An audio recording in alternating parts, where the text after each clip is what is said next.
వెనక బండ్లో కూర్చోయింది, మర్చిపోయినారని చెప్పలేమా నేను ఎక్కడో. ఈ దరిద్రపు నాయాలు ప్రజలకు ఏం కావాలన్నా చూడండి అయ్యా. అధికారంలో ఉన్నాం, మేము ఏదైనా చేయకుంటే వేలెత్తి చూపండి, చేస్తాము. అది కానీ అనిగమాల విషయాల మీద ఫోకస్ పెట్టుకొని అక్కడ ఏం జరిగిందో నీకు తెలియదు, కనుక్కోవాలన్న జ్ఞానం లేదు నీకు. మంత్రి గారు ప్రోగ్రాం వచ్చారు మన నియోజకవర్గానికి. నేను ఆత్మకూరు నుంచి బయలుదేరితే గెస్ట్ హౌస్లో ఎప్పుడు ముందు తాగుతున్నానుగా. నేను శ్రీశైలమే చేరలే, దారిలోనే ఉండగా దూరణాల దగ్గర చెక్ పోస్ట్ టయానికే దాటాను. 9 గంటలకు గేటు మూస్తారు, అవునా? టయానికే దాటినా. అక్కడికి పోయినా శిఖరం దగ్గర బండి ఆపిన. ఎందుకంటే అప్పటికి 10 గంటలైంది. నాకు ఎదురుగా బండ్లు వస్తున్నాయి, రాకూడదు. కొంతమంది వదులుతున్నారు, కొంతమంది వదలడంలో వాళ్ళు ఏదో చిన్న గలాట పెట్టుకున్నారు. నేను బండి ఆపి వాళ్ళని నడిచి ఎవరెవరు డ్యూటీలు ఉన్నారో ఫోటోలు తీసుకున్నాను. ఇది నేను చేసినదయ్యా. వాడిని మన పిల్లోడు, వాడికి వాడు ఎవడైతే నేను కొట్టానని చెప్తాడో వాడు మన పిల్లోడే. నాకు చెయ్యి ఫ్రీగా తిరుగుతుంది, ఇటు రారా సామె వాడు కొట్టాడు పిల్లు తిరుగుతా. ఆ పిల్లోడు మన పిల్లోడు, వాళ్ళని కొడతాయి. నేను ఈరోజు నేను కాదు వాళ్ళనే కూర్చోవాలి. ఎవరైతే ఆ ఇస్మాయిల్ అని పిల్లోడో మన పిల్లోడో కాదు, లేకపోతే వైఎస్ఆర్ పార్టీడో కనుక్కోవాలి. యశోదులో మందు తాగి వచ్చి గేట్లు తెరసకుంటే ఎమ్మెల్యే వస్తే నువ్వు గేటు తీయవా అని కొట్టారంట. దిగి ఎత్తిన ఇందాక ఒక పక్క చక్రపాణి పెగ్గు వచ్చేట్టు ఒక పక్క అంబటరాబాబు చూడాలి. వాస్తవాలు తెలుసుకోకుండా అనవసరంగా మాట్లాడి దాని పెద్ద రాజధాని ఏమి కాదు మనకు. పార్టీలు కూడా 2 పార్టీలు క్షుణ్ణంగా, అంటే చంద్రబాబు నాయుడు గారు కానీ అటు పవన్ కళ్యాణ్ గారు కానీ విషయం ఏం జరిగింది అని క్షుణ్ణంగా తెలుసుకున్నారు కాబట్టి మనం గతంలో ఆయన కూర్చున్నాడు కదా. పోయిన ప్రభుత్వంలో చక్రపాణి సున్నిపేటలో ఒక విలేజ్ అని రోడ్డు మీద వేసి కొట్టించినాడు. అప్పుడు చూపించుకోలేదే మీరు?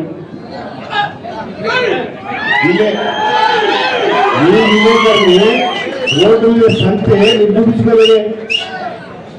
ఏడవారా మీరు? వీళ్ళ విలేకరునే రోడ్డు మీద స్పందించాడు. పాపం ఆయన ప్రజాస్వామ్యం చేశాడు. 5 మంటలు గెలిచాడు. నేను అమ్మ నియోజకవర్గానికి మనం అధికారంలోకి వస్తేనే ఈ చక్రపాణి తిక్కపుతలు చూస్తాడు.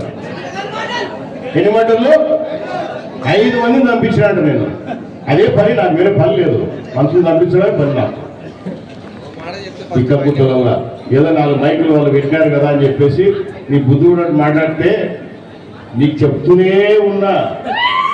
నువ్వేమన్నా మర్చిపోయినా, నువ్వేమన్నా పొరపాటు పడాలి. మాట్లాడితే నువ్వు నా కోచు వీకలేవు, నన్ను ఏం చేసుకోలేవు. బిడ్డ ఉండు, వెయిట్ చేయి. అందరికీ టైం వస్తూనే ఉంటుంది. ఏమంత ఉగులాట పడాకు. విషయాలు కనుక్కోకుండా నీ బుద్ధి ఉన్నట్టు మాట్లాడితే ఇక్కడ ఒప్పుకునే వాళ్ళు ఎవరు లేరు. వీళ్ళిద్దరి మీద కోర్టులో డెఫమేషన్ కేసు వేస్తాం. ఖచ్చితంగా పరువు నష్టం కావాలి. ఎవరైతే అమ్మటి రామారావు ఉన్నారో, చంద్రబాబు నాయుడు ఉన్నారో, నేను తాగి చేసే తాగితే నాకు టెస్ట్ చేయొచ్చు కదా. నాకు ఏమి నువ్వు ఇస్తే రానా? టెస్ట్ చేయించుకుందిరా, నేను నిజాయితీ నిరూపించుకుందిరా, నువ్వు తాగినవా లేదా అని చెప్పేసి నేను ఆరోపణ చేస్తున్నా, నిజాయితీ చూపించుకున్నా పిలుచు వస్తే కదా ఆసుపత్రికి. వాడే టెస్ట్ చేస్తాడు కదా నేను తాగినా లేదు. వాడు ఇస్తాడు కదా నీకు రిపోర్టు. ఈడ తిక్క కూతురు తిక్కలాయల తిక్కవాళ్ళు మాడితే ప్రజలు ఊపుకుంటారు. ఎవడు ప్రజలు ఊపుకుంటారు? ఈరోజు రోడ్డు విషయం నాకు ఎన్ని మెసేజ్లు అంటే అవి అన్నీ చెప్పకూడదు.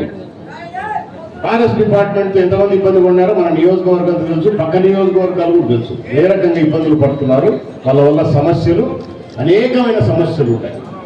ఈ సమస్యలన్నీ కూడా మనం ముఖ్యమంత్రి గారి దృష్టికి, మన సంబంధిత శాఖ మంత్రులు మన పవన్ కళ్యాణ్ గారు ఆయన దృష్టికి, ఏమి ఎందుకు జరుగుతోంది ఇక్కడ, అభివృద్ధి చేయాలంటే వాళ్ళతో ఇబ్బంది వస్తుంది, సంక్షేమం చేయాలంటే ఇబ్బంది వస్తూ ఉంది, ఒక పైప్ లైన్ వేయాలంటే గ్రామాలలో నీళ్లు తాగడానికి నీళ్ళు వేయాలంటే కూడా వాళ్ళు అనేక అడ్డంకులు సృష్టిస్తున్నారు.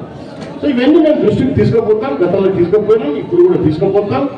ఏవి ఆదో ప్రజల కోసము ఖచ్చితంగా ప్రజలు పని చేసి ఇస్తాం. ఫారెస్ట్ వాళ్ళు వచ్చినాగవు, రోడ్డు వచ్చినాగవు.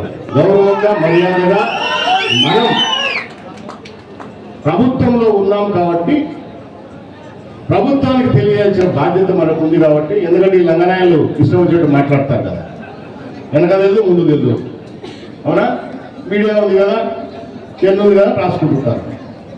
మనం కూడా జాగ్రత్తగా చూసుకొని ఖచ్చితంగా ఇవన్నీ చేస్తాం. ప్రజలకు కావాల్సిన కార్యక్రమం ఖచ్చితంగా చేస్తాం.